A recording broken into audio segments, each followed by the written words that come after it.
सिर्फ उनकी यही मांग थी कि मेरे बच्चे के कातिलों को सजा मिले।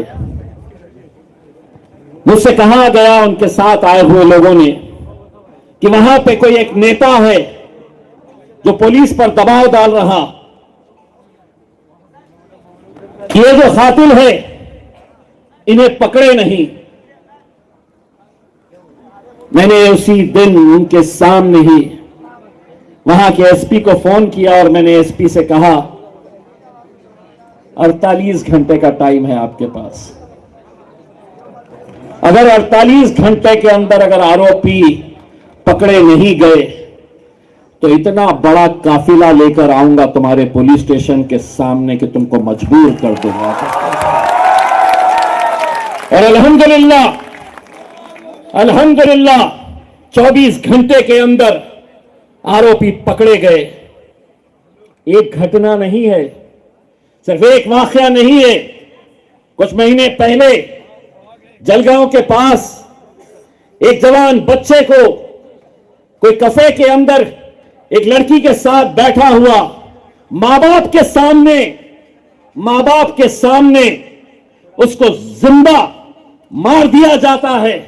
लाठियों से, डंडों से मां बाप सामने खड़े हैं, चीख रहे बचाओ, कोई नहीं। पुलिस कार्रवाई इसलिए नहीं कर रही कि वहां पर भाजपा का एक बड़ा नेता है गिरीश महाजन, मारने वाले उनके करीब के हैं, तो पुलिस वाले कार्रवाई नहीं कर रहे। जिनको गिरफ्तार करना उन्हें गिरफ्तार नहीं कर रहे। मैं आज ये नौजवानों से ये कहना चाह रहा हूं, वो जो 17 में लड़का मरा है, ये जो जलगांव के पास एक लड़के का कत्ल हुआ है, हमें क्या लेना देना? यही सोच रहे, मैं तो जानता भी नहीं, मैं तो पहचानता भी नहीं, कौन है? ठीक है, किसी ने मारा, वो मर गया। नहीं मेरे दोस्तों, कोई हो ना हो, हमारा कलमे का भाई था वो। और अगर उसके लिए हम खड़े नहीं रहे तो हम उस बेबस बाप को, उस मां को हम क्या जवाब दे कि इस मुल्क के अंदर तुम्हें इंसाफ देने वाला कोई नहीं है कोई। लेकिन अल्हम्दुलिल्लाह अल्लाह कहीं ना कहीं से रास्ते बनाता है मेरे भाई। ये लोग समझे इम्तियाज जलील इलेक्शन हार गया है, उसको हरा दिए हमने सबने मिलकर, तो ये खत्म हो गया है, अब इसका कोई वजूद नहीं है। उन्हें ये बात का पता नहीं है कि हम हारे जरूर है, हम गिरे जरूर है, हमें हराया जरूर गया है। तमाम सियासी पार्टियां एक साथ मिलकर आ गई थी, तमाम सियासी पार्टियां, चाहे फिर वो सत्ताधारी पक्ष के देवा भाव की पार्टी भाजपा हो, एकनाथ शिंदे साहब की शिवसेना हो, अजीत दादा की एनसीपी हो, या कांग्रेस पार्टी हो, या शरद पवार साहब की पार्टी हो, या अबू आसिम की समाजवादी पार्टी हो, ये सब के सब पूरे के पूरे एक साथ मिल गए और सबने तय किया कि कुछ भी हो जाए, हम में से कोई भी जीता कोई भी हारा चलेगा, लेकिन इम्तियाज जलील ने नहीं जीतना चाहिए। अगर वो हारेगा तो मजलिस महाराष्ट्र के अंदर कमजोर हो जाएगी। लेकिन कहते हैं ना, तो इज्जत मंतशा तजिल्ल मंतशा, इज्जत का जिल्लत का देने वाला अल्लाह है। हम हार कर भी ये हाल है।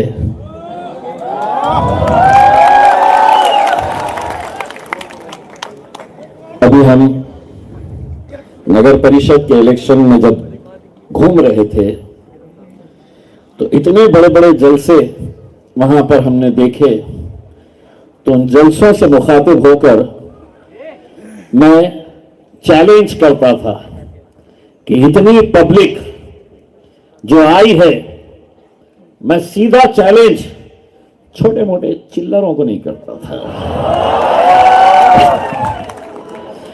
सीधा किसको करता था? भाई और बहनों, भाइयों बहनों, भाई और बहनों को करता था कि तुम्हारा भी जलसा अगर वसई विरार के अंदर होना है तो 500-500 रुपए देना पड़ता पब्लिक को लाने के लिए, गाड़ियां भेजना पड़ता है, तब जाकर पब्लिक आती है। 500 रुपये दे दो, तुम्हारा भाषण शुरू होने से पहले खिसक जाती है, अपना मिल गया है।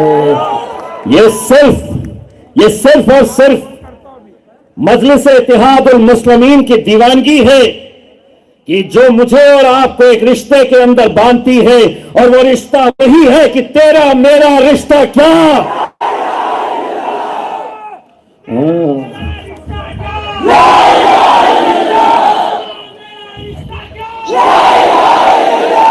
इस मुल्क के अंदर हमने अपनी मस्जिदों को शहीद होते हुए देखा है मेरे भाई, अपनी आंखों के सामने। कल 6 दिसंबर पूरे हिंदुस्तान में, जिन्हें आज भी मुसलमान इन्हें सेक्युलर मानकर इनका साथ दे रहे हैं, कल उद्धव ठाकरे की शिवसेना ने भी शौर्य दिवस मनाया। कई सारे कांग्रेस और एनसीपी के नेता भी उस शौर्य दिवस के अंदर थे। दिवस इसलिए मनाया कि 6 दिसंबर को इन्होंने हमारी बाबरी मस्जिद शहीद की। हम अदलिया का, हम अदालतों का फैसले का हम सम्मान करते हैं। अदालत ने जो फैसला सुनाया था वो कानून के हिसाब से नहीं सुनाया था। सुप्रीम कोर्ट का पूरा आदर करते हुए, पूरा सम्मान करते हुए सुप्रीम कोर्ट के जजेस ने कहा था कि हम आस्था की बुनियाद के ऊपर यह फैसला ले रहे हैं कि वहां पर बाबरी मस्जिद नहीं थी।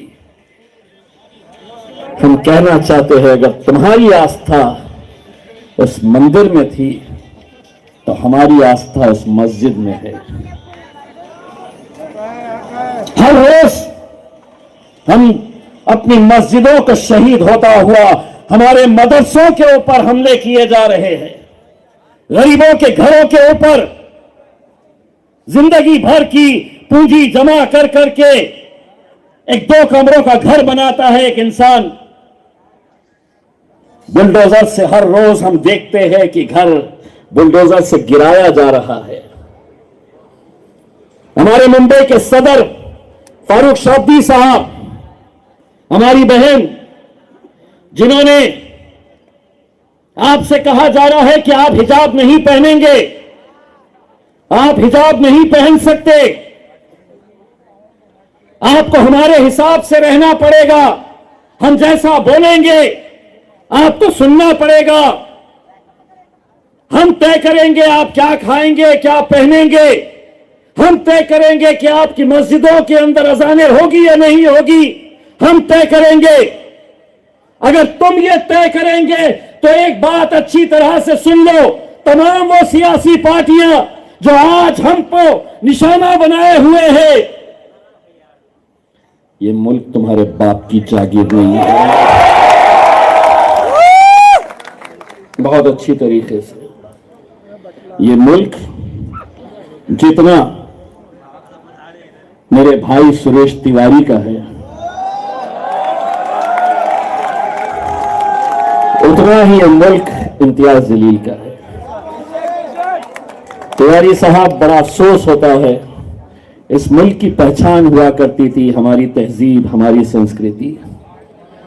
मैं आपकी दिवाली पर आता था, आप मेरे ईद के मौके पर आकर हम गले मिलकर सेवियां खाते थे। ये मुल्क की हमारी तहजीब थी, ये मुल्क की हमारी पहचान थी। लेकिन इस मुल्क को किसी की नजर लग गई है, किसी की ऐसी नजर लगी हुई है मुझे मालूम है किसकी नजर लगी है। भाई और बहनों, बड़ी बड़ी हुकूमतें, बड़ी बड़ी सियासतें, बड़े बड़े ओहदे के ऊपर बैठे लोग, उन्हें भी जमीन पर आना पड़ता है। एक बात अच्छी तरह से समझ ले, अल्लाह को तकब्बुर पसंद नहीं है।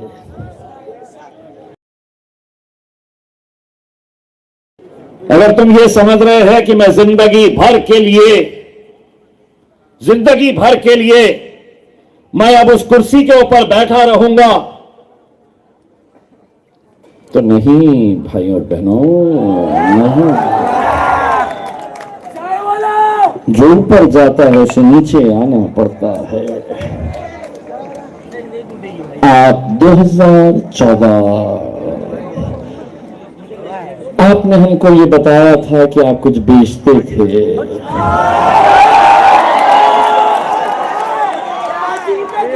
हमें तो पता भी नहीं। आपने कहा हमसे, मैं उस बुजुर्ग शख्स को, मैं आपके जज्बे को सलाम करता हूं चाचा।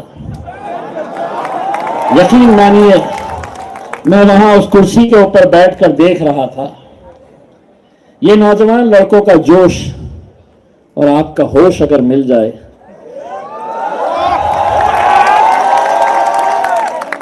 तो किसी माई का लाल में हिम्मत नहीं है हमें नीचे गिरा सके। अब आप इतने बुजुर्ग, क्या आपने कभी उनके हाथ की चाय पी है कहीं पर? उन्होंने बोले कि मैं बेचता था, तो हमें पता चला कि आप चाय बेचते थे। अगर वो हमसे ये कहे होते कि मैं पकौड़े बेचता था, तो हम समझे होते कि आप पकौड़े वाले हैं करके। लेकिन एक बात अच्छी तरह से समझ ले, जमहूरियत की यही तो खूबसूरती है कि एक चाय वाले को मुल्क का वजीर आजम बना दिया है। किसने बनाया? तो आवाम ने बनाई, जनता ने बनाई है। लेकिन अगर यही गुरूर, यही घमंड, यही तकब्बुर में अगर रहोगे, तो एक बात अच्छी तरह से समझ लो, 2029 के बाद कहीं ऐसा वक्त ना आ जाए दोबारा हाथ में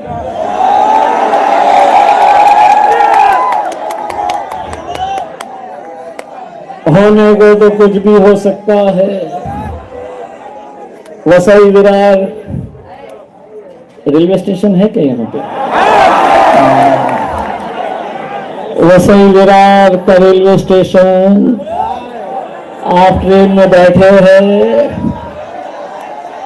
और खिड़की में से एक आवाज आ रही है, भाई और बहनों,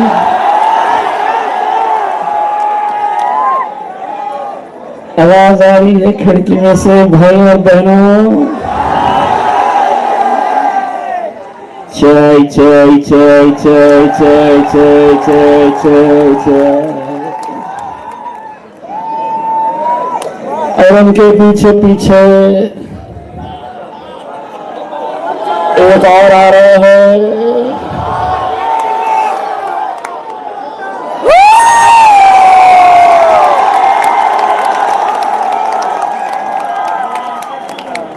मैंने कुछ नहीं बोला, मैंने कुछ नहीं बोला, लेकिन एक बात, टकला बोला, टकला। यकीनन मैंने उस शख्स को पहुंचा दिया था आप सबकी तरफ से। एक बार फिर आज वसई विरार की आवाम की तरफ से उन तमाम सियासतदानों को एक पैगाम देने के लिए आया हूं आप सबकी तरफ से। दरअसल क्या है कि पिछले काफी दिनों से मेरे पीछे, मैं जहां जहां जाता हूं तो कुछ सरकारी कैमरे वाले मेरे पीछे,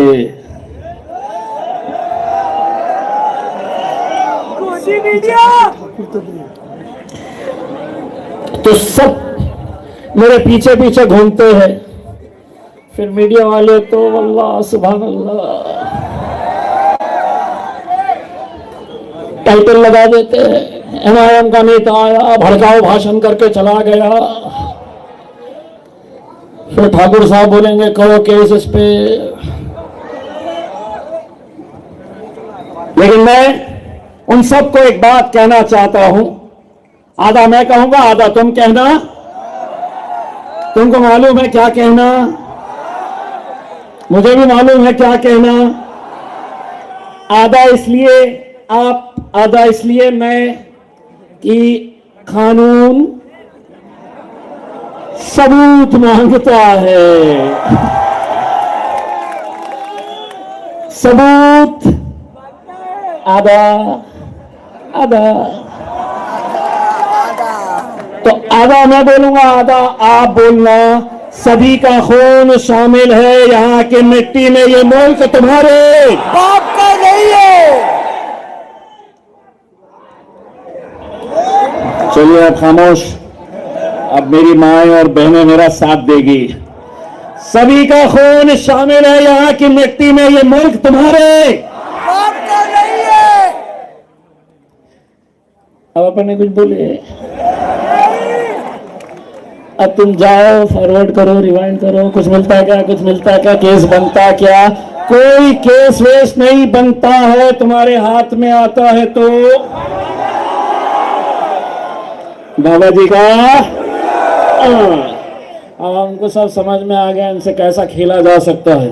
नहीं तो पूरे के पूरे मीडिया वाले इंतजार में रहते हैं कि कल की हेडलाइन क्या चलाना है करके। हम बोले हम आते हैं, बोलते हैं, बोल के निकल जाते हैं, तुम्हारे हाथ में टक टक टक टक टक कुछ नहीं मिलता है। जो बोलना है हम बोल के चले जाते हैं।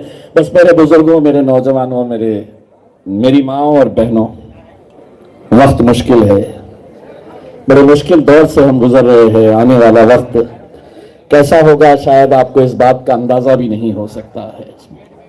आज सियासत के लिए लोग किस हद तक कहां कहां चले जा रहे हैं आप देख रहे होंगे। किसी राज्य के अंदर जिस देवेंद्र फडणवीस की भारतीय जनता पार्टी ने शिवसेना को 2 टुकड़ों में बांट दिया था, आज एक शिवसेना जो उनके साथ थी वही भाजपा अब उन्हें तोड़ने का काम कर रही है। सियासत के अंदर हमारी कुर्सी कितनी मायने रखती है। आज देखिए, जो राजनीति के अंदर एक दूसरे के कट्टर दुश्मन है, एक दूसरे के मुखालिफ है, लेकिन सिर्फ उस कुर्सी की खातिर अपना हाथ में हाथ मिलाकर गठबंधन कर रहे हैं। कहीं शरद पवार साहब एकनाथ शिंदे साहब के साथ चले जा रहे, कहीं अजीत पवार जो भाजपा के साथ है वो उद्धव ठाकरे के साथ चले जा रहे। हर कोई अपनी कुर्सी हासिल करने के लिए हर तरह का समझौता कर रहा है। अगर हम कितने नादान हैं, हम कितने भोले हैं। हमारी कुर्सी हमारे सामने है, लेकिन हम बिखरे पड़े हैं, हम बटे हुए हैं। कोई कहता है कि नहीं साहब, यहां पर आप क्यों आए हैं? यहां पर तो सेक्युलर पार्टियां, हम सेक्युलर पार्टियों को वोट देंगे।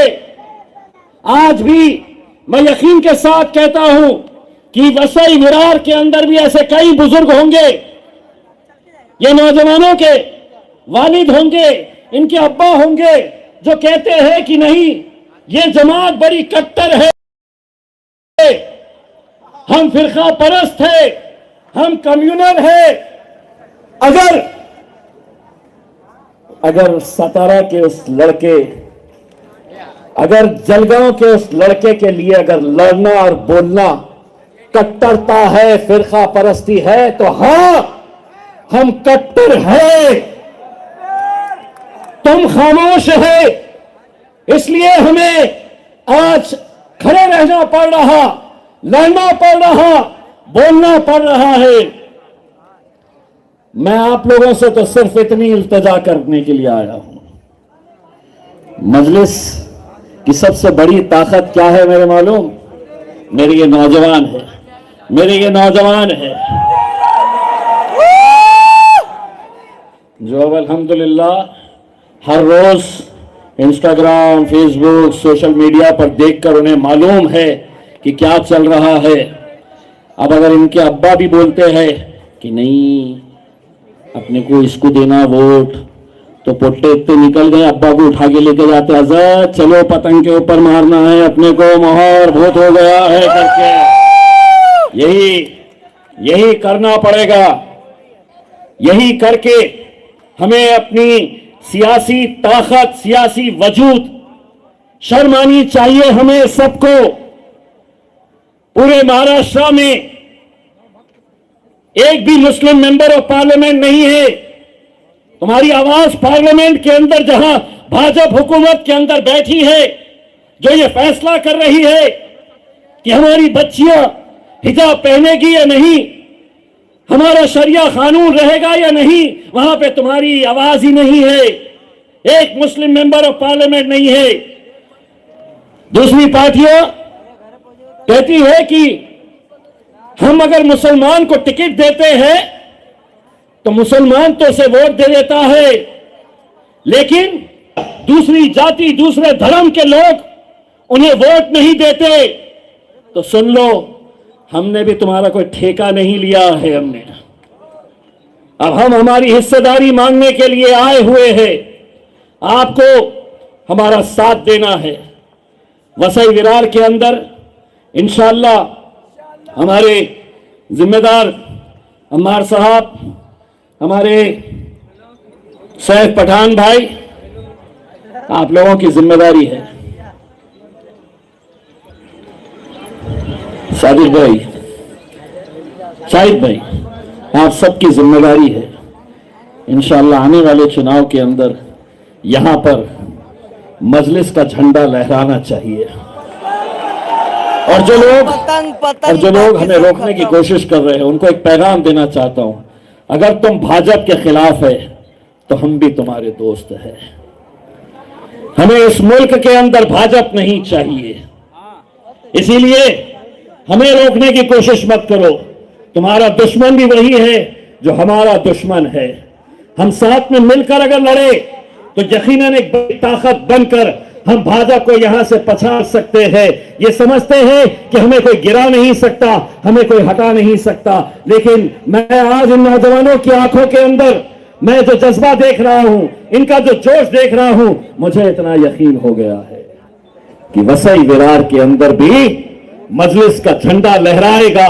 जाते जाते बस आप लोग मेरे साथ एक आवाज में दोनों हाथ ऊंचा करके मेरे साथ आवाज से आवाज लगाइए, तेरा मेरा रिश्ता क्या, ला इलाहा इल्लल्लाह, तेरा मेरा रिश्ता क्या। ला इलाहा इल्लल्लाह। बहुत तकलीफ होती है ये सुनकर। बस आप लोगों का बहुत